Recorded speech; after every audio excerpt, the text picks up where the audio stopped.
it's Jen back with the foundation paper piecing series. We started off last month with our beautiful tulip. I know that sold out very fast. If you missed out on one of those kits, we've ordered more fabric. It's on the ocean right now, headed our direction. You're able to reserve your kit and your thread set. So be sure to go do that. Push pause on this video right now and just go do that. So much fun. We're continuing our love of flowers.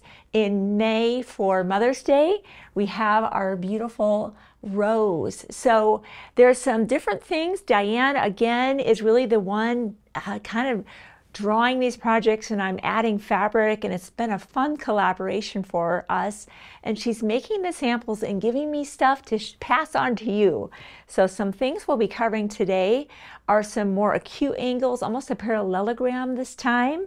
And so very much a review of foundation paper piecing. We'll kind of go over that, and then I'll definitely touch on those areas that she pointed out to me so I can pass those right on to you. Last time I used the add a quarter set, the combo set in pink. This time I've got it in yellow. They do the same job, whether you like yellow or pink, pick your favorite. This is the longer add a quarter along with the shorter. You can also buy those separately if you want to. I think the combo is nice because you have them both. Just a reminder that when you get our kits, we've tried to think it all through and make it so easy for you to just open up your kit and get going. So this time you're seeing our beautiful project on a table stand. Last month we had it on the French curl. So whether you have a small workspace and maybe you have kind of a cubicle and you want to hang that, the French curl is a great option. Or maybe you have an entryway table in your home and you really want the table stand. So those are options for you, whatever's going to be working best for you or whomever you may be gifting this to if it's a gift. So just like we did last month, and we'll be doing all through this series, of course, everything is in full color. Be sure to identify your fabrics. Some are kind of close to the other ones. We try to keep the fabrics very energetic with beautiful color. And we try to make sure our images are matching your fabrics exactly, but make sure you're identifying them. What's going to be included in your kit will also be the printed foundation paper pieces, and we're giving you 2 sets of these. One can be to practice on, and one is to be used for your project. Because you guys love these stickers, they help keep us organized. You're also getting 2 sets of that. So many times, and I mentioned this last month, in foundation paper piecing books, normally you have to go Xerox this yourself. And you're trying to make sure it's to scale, it's not too big, it's not too small, it's right as the book is shown, and you don't have stickers. You're kind of using Post-it notes or whatever you have. So we hope that these types of elements make it just easy to stay organized and be successful. So we hope you're enjoying that. We'd love to get your feedback on that. Like we did before, on your, I'll put the one practice set aside, right? So that would be for us to just practice. Or if you know what you're doing and you want to do this with some fabrics you have at home, you've got another set to do that, including your stickers. So just like before, of course, we've got our shapes. We don't want to trim exactly on that outermost line, but rather about 1/8 of an inch away from that. So I've got the piece D is what I'll be working with you today. And you can see how I've cut about 1/8 of an inch all the way around that. You're going to want to cut all of your pieces out like that. Now when you're referring to your pattern, of course, you're going to each one of those fabrics, and as you're cutting that, and we have a very specific cutting sequence for you so that you're trying to maximize the fabric in your kit, as you cut a piece, just have that sticker handy and sticker them as you go. Just sticker that whole thing until you have no stickers left. Once you have that, you'll want to group them now into here's my group B, here's my group C and D, and so on and so forth. And then further, so that they're B1, B2. So that is going to help you when you get ready to sew everything together. Everything is just a numerical sequence for you. So staying organized is something Diane has taught me is really key to being successful, and we think that that stickering system is helping make that possible. And then getting all your stacks. I've got B, C, D, and so on and so forth, and 1, 2, 3, 4, 5. So the one we'll be working on today, which has that more kind of acute angle that Diane definitely wanted me to show you, is D. So we're going to grab those shapes, and I have my piece D that there we go, that I've put somewhere.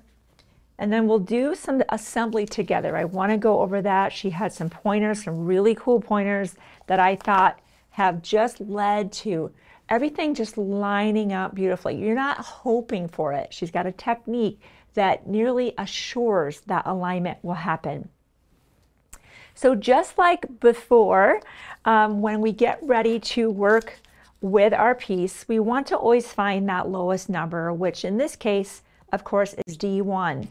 The thing that I still have to wrap my brain around with foundation paper piecing is that everything is really going to be sewn to the back side.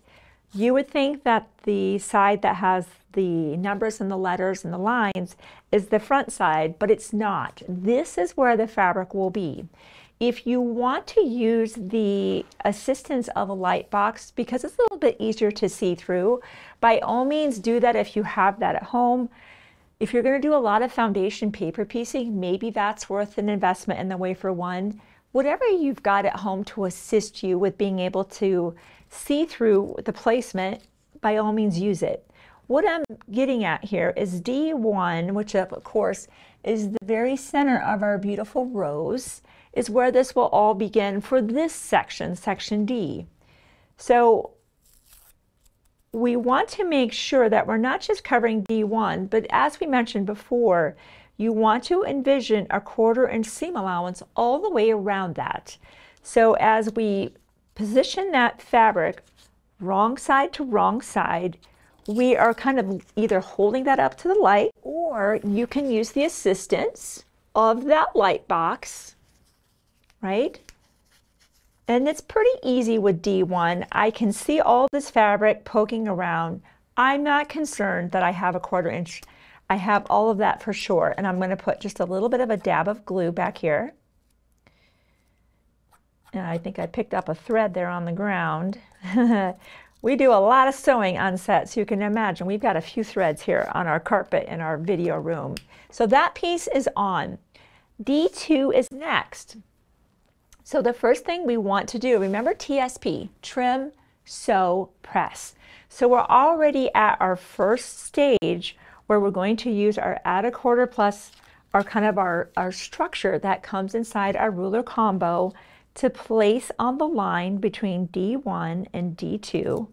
And we will fold this back and give a good press. We want to have a nice sharp kind of fold back, and I do just a one more check. Did I get that right? And it looks right to me. Now, because it's such a small piece, I can certainly add and use my smaller add a 1/4, and I'm locked right into that. And Diane does this literally to make sure she's all the way up against that edge, and she gives the trim. Now that that's here, and that part has been trimmed, the next piece comes into play, which is our D2. So here, we've talked about this before, where we would be placing this, of course, right side together.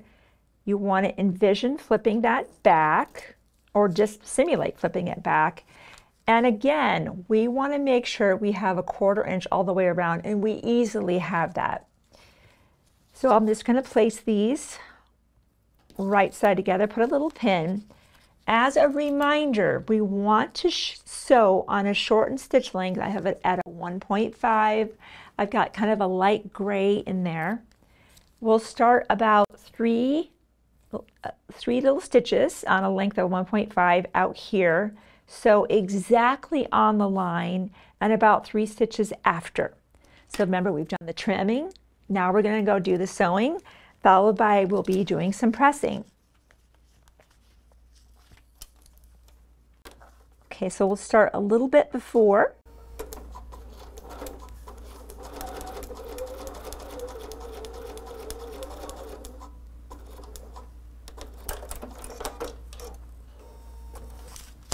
Okay, trim, sew, press, always pressing to the outside. I like that. It's easy to remember, right? In quilting, some seams are pressed inward, some are pressed outward. I'll go ahead and move this. I love how organized that is, but I'll go ahead and bring this up. So we are pressing and doing every step together. If you've ever wanted to learn foundation paper piecing, it seems intimidating, and it's just a process like anything else. And I want you to see how fun this is. So we'll give a press. Trim, sew, press. So we are now, of course, at our trim again. So we've done D1 to D2, and now we're here at 3. So we'll once again grab our card, kind of our insert, and we'll fold that back. Let's see it. Yep, I think we did it just right. I'll grab my add a quarter. And we'll give a trim.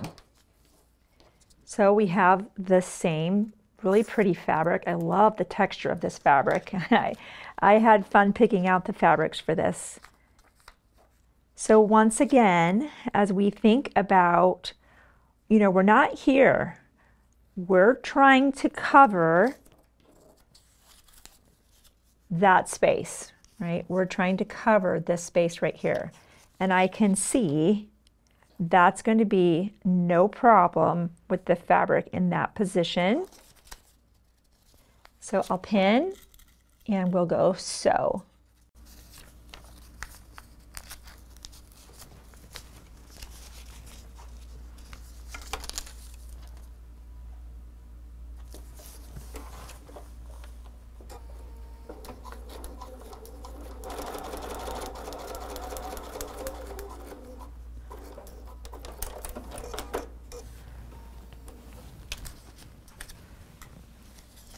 Trim, sew, press. See what I mean? It's just, you kind of get in this rhythm and it's very satisfying.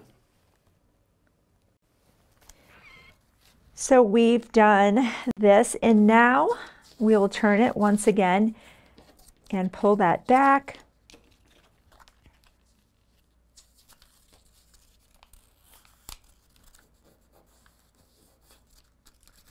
Coming up to that parallelogram. I'm just going to use the longer one over here just because. How about that? We'll give a trim. All right. This is the area. This is the one that Diane definitely wanted me to make a point of that maybe isn't as intuitive.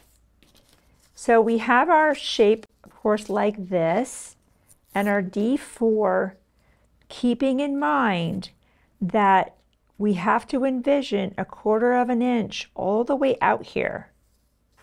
So where this will be, as we place this here and we turn this, if we look, that's not going to work. I need to get this down here.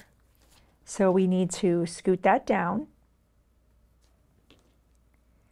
It's when it's at those very acute angles, it's not so obvious. So let's look at that. We want to make sure we have 1/4 of an inch all the way out here, and I can see we do. That's a good spot. So as I try to not move that, and I did, of course, I'm going to just test that one more time. I'm going to scoot that down a little bit. I don't want to miss that. If you miss it, it's not the end of the world, but make sure you're not removing any paper at that you're only cutting your thread and not removing any paper. So that's a very good spot to be in right there. We'll give a pin.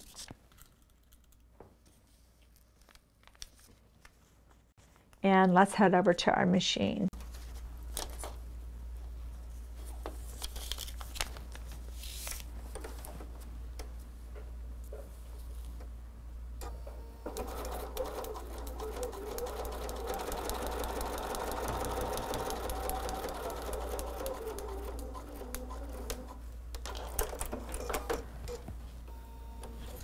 Trim, sew, press. We know what to do. Press to the outside. And we're just going to double check. Do we have the coverage we need? Be sure you do that before you do any trimming. And as I said, let's say you missed it. Don't worry. It's not the end of the world. But don't pick out those stitches from this side where you might almost perforate the paper. Be sure you're doing it on this side and just start again. It's not the end of the world. Okay, so now just like before, we know that our next piece is going to be D5. Same story. We have a very acute angle. Once we get this all nice and trimmed up, we want to make sure we're in the right location, that we don't miss anything.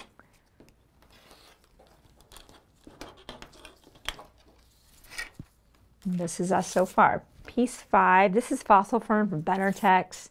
I'm telling you, when I when I color these with fabrics, guys, they're from, I think, every edge of the earth. Riley Blake for the beautiful background. In the Beginning Fabrics, Benartex. Northcott with beautiful chroma. I mean, there's so much going on because I wanted these to be visually amazing. And if you do end up making one of these for your mom, you know, you can be so proud of what you've made. So pretty. So again, we've got this very acute angle. And we're going to do a little bit of checking before we do any sewing to make sure. And that's tight for me. I need to move this down here for sure, this direction. Let's try that again. And as we examine that, we're saying, okay, while this is here, we're looking here, here, we are good to go in that spot. So once you have your sweet spot, you're going to kind of get it relined up. Hold steady. Flip. And let's go sew.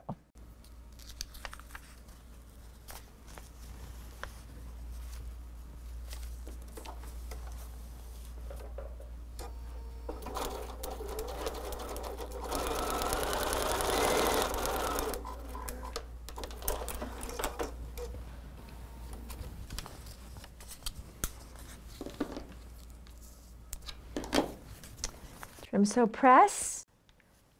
We have just one more piece to go here, and then we'll be ready to trim up this unit. So here, one last piece, and I want to point something out to you. And the reason I picked this background, and it's difficult to see, these little buds are actually metallic gold, and I just thought it was such a pretty little touch. It's very subtle. So that one's coming up next. So as before, we're going to fold back, trim,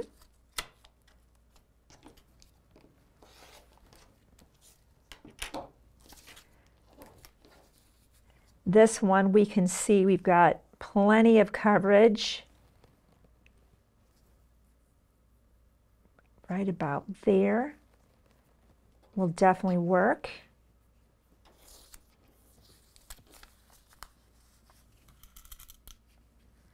Just make sure one more time.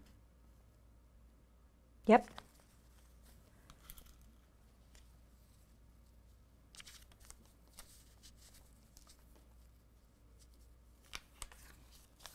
I said it before, I don't know who invented paper piecing, but it's pretty cool.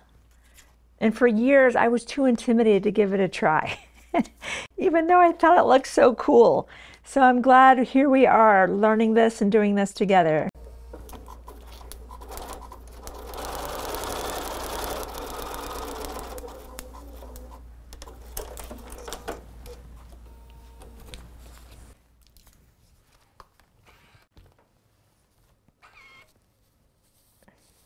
And we'll press. And that section is complete.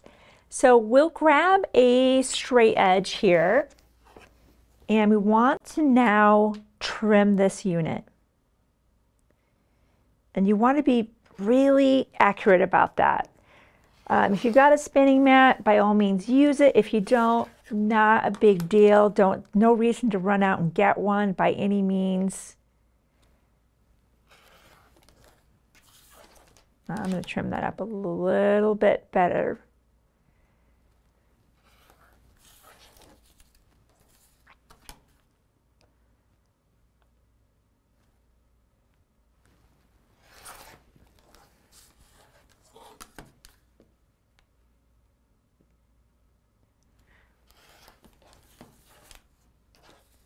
And then that little notch.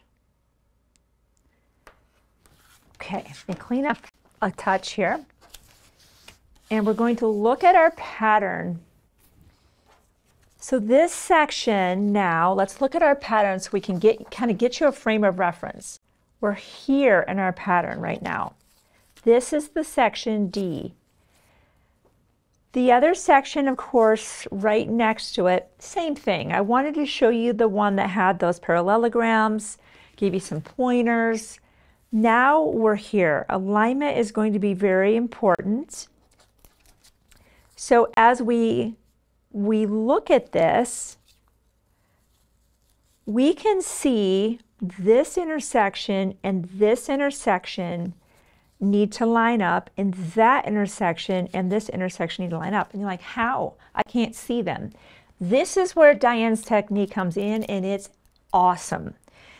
She took a pin and she went right through that intersection. I'm going to try to get my head out of the way so you can see that.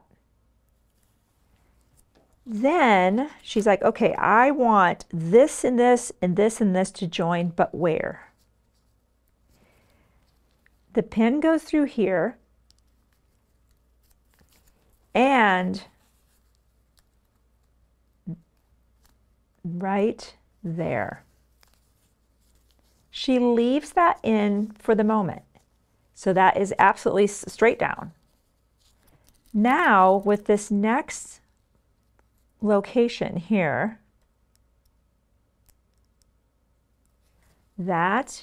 and that just happened to line up, but let's say it didn't. You need to just get that right into that spot, and it's almost like a wiggle almost. So now that's straight down. Well, you don't want to rock these pins, because if I rock this pin, there's going to be a shifting. So she had these straight down, comes in with additional pins to really lock this in.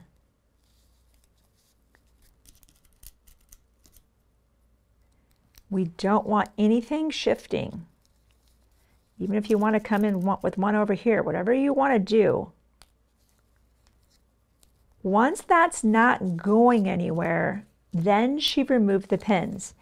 She also emphasized to me that if this is the moment to sew, just split that line, not to the left, not to the right, on the money on that line. I'm using a Microtex 70, which is her absolute favorite needles here. It's so sharp, and that is what's loaded in my machine right now. It's a couple dollars for a pack of these. They're going to last you for such a long time because they have a specific mission. So now we're going to sew precisely on that line, removing pins as we go.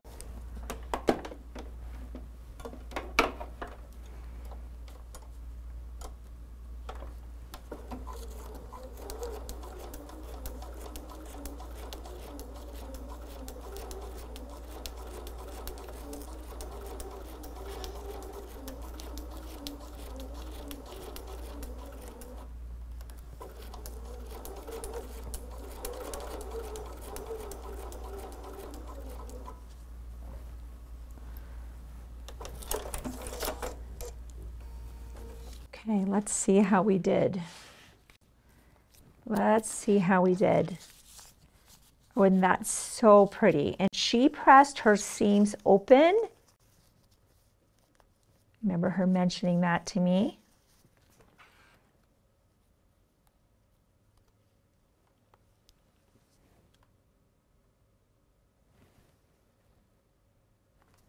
I think my iron cooled down just a touch while I was doing that tutorial. That's okay. But look how beautifully that lined up.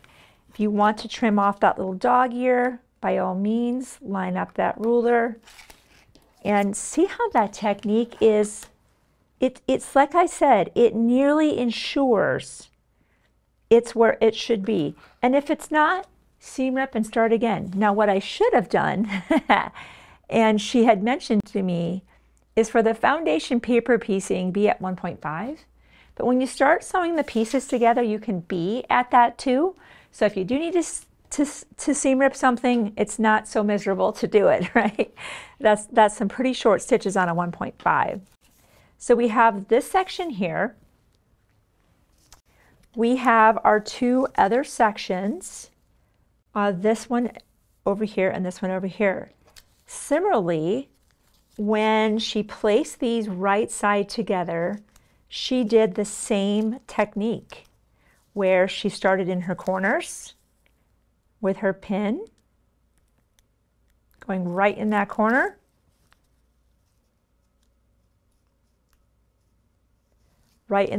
sinking it straight down. And then we want to, I'd like to hope that's going to be right in that corner. Yep, right where it should be. You could even put pins right here on this intersection to make sure we're in the same right location. But I can see this is stacked very nicely. And you could certainly pin over here if you want, on that side or both. I think I will pin one over here, if not two.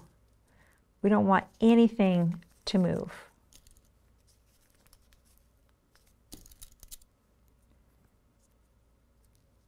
I'm calling this the Diane technique. I think this is a cool technique. Works great.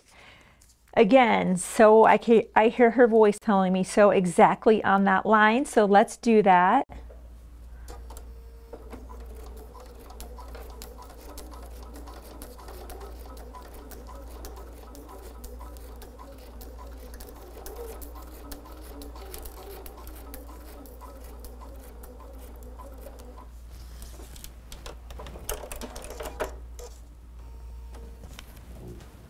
Beautiful. And once again, we will be pressing open. She pressed everything open for the sewing that. And look how these points came out just beautifully using that technique.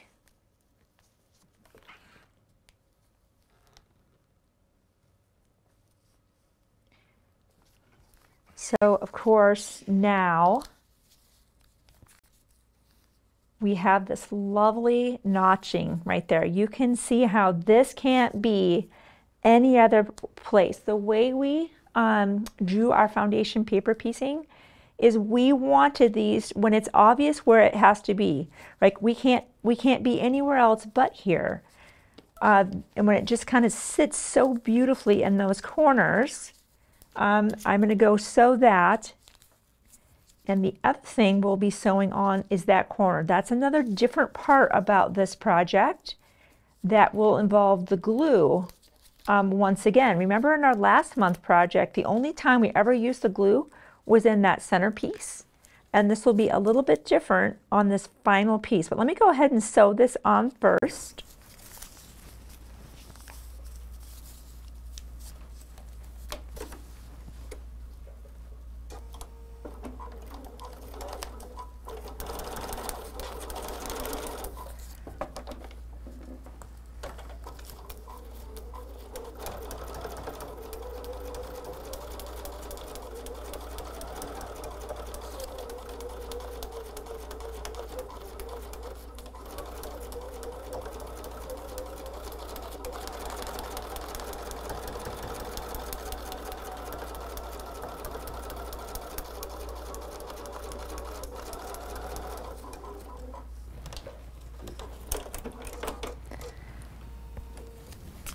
Notice when I'm sewing this, I'm sewing slow.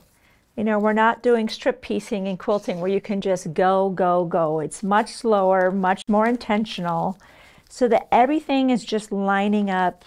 The lines are just continuing from one piece to the next. again, pressing open. And then I want to show you that final piece that she mentioned to me.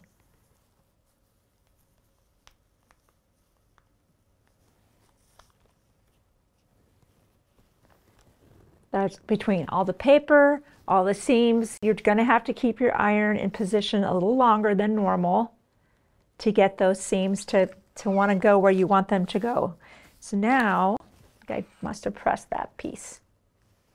So now we have this portion. So you can see this out here. So I mentioned that this last piece is really just going on the back of that fabric. So I'm just going to put a dab of glue. I don't want it going anywhere.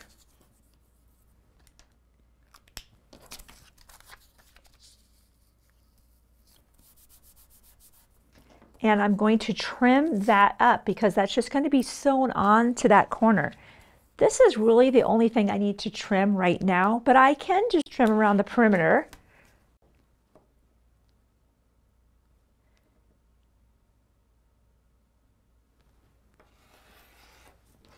Right? And the reason I'm saying that's really, I'm going to put more glue on there. I don't want that going anywhere. The reason I'm saying the only thing that has to be trimmed up right now is this, is simply because that's going to be, you know what? Now that I'm saying that, the reason we want to trim up around the whole thing is so that it locks into position. So I was thinking the only side that needed to be trimmed was there, but no, you'll see what happens when I trim up around the whole shape. Just like the one I had just sewn on, where it just locks into position. You can see it sits over, where it sat was very obvious. Once this is trimmed up, it's just going to sit right in that corner. And we sew it on.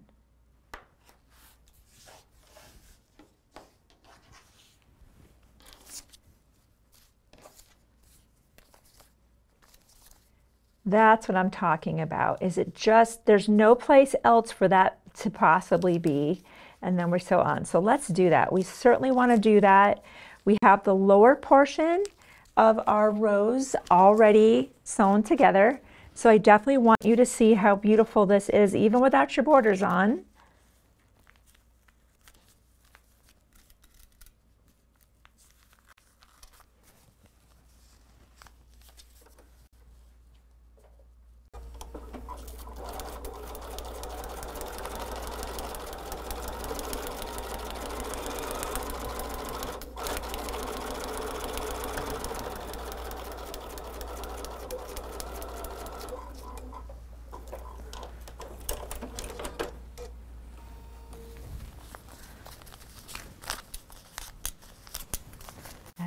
So pretty. Oh my gosh. You know, when I design, I'm always designing kind of with software in a digital world. And when I get to see all of the actual fabrics in real life come together, it's so satisfying to see it all happen.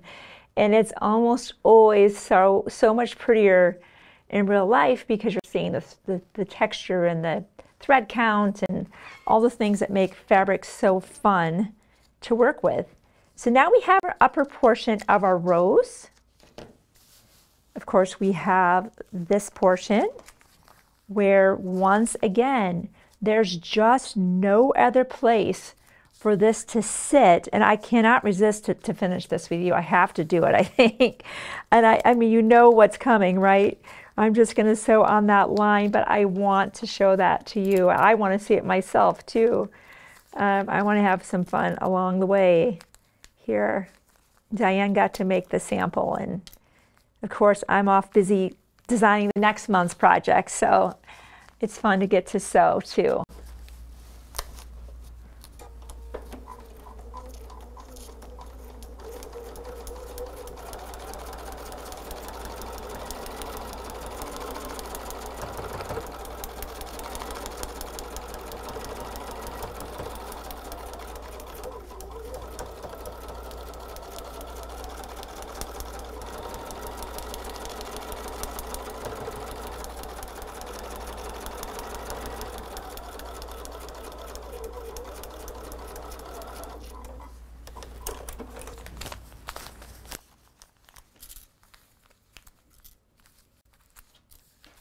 And there's our flower. Oh my gosh, that's so pretty.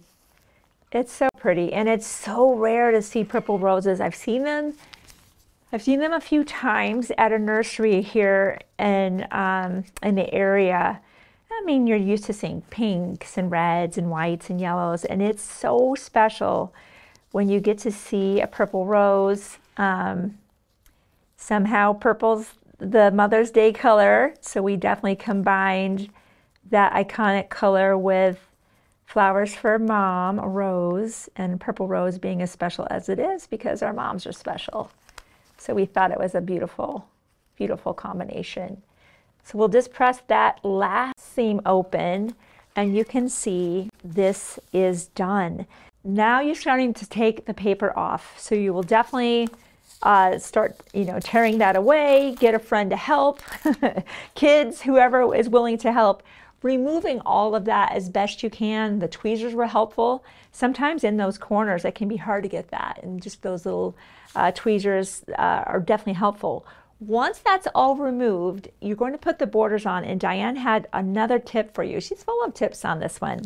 So you grit your borders, and again, all your paper is removed, and those side borders, as we know, are going to be going on first. She had noticed, and of course you want to keep these seam allowances in sight. So you're going to be actually sewing from this side. You've got everything pinned on. You're sewing right on that line. She noticed, though, these angled seams as the presser foot came, it wants to roll this over. She found the purple thing, it's just a couple dollars, and it's not just because it's purple and matches the project. It's a great way to keep your fingers safe. I've done that where I even nicked my fingernail with a sewing machine needle. This helps keep that down, so as that pressure foot's coming and it's entering here, you just kind of pull it away. This one, this one, this one, and of course you've got all the way around that. So that's just something that she thought was a great tool to use. So if you don't have one of those, be sure to pick it up, just a couple dollars. And then, of course, top and bottom borders. And go back to that first video that we filmed. We talked about the hanging sleeve on the back. And then, of course, binding. We've done full tutorials on various ways to do binding. Pick your favorite way. And then I'll be curious to hear if you guys like the table stand. Do you want to use the French curl or something else altogether? So if you haven't subscribed, do that right now. Hit the bell. That way you know when new videos are ready. Let friends know, and I'll see you next month as we continue our foundation paper piecing series.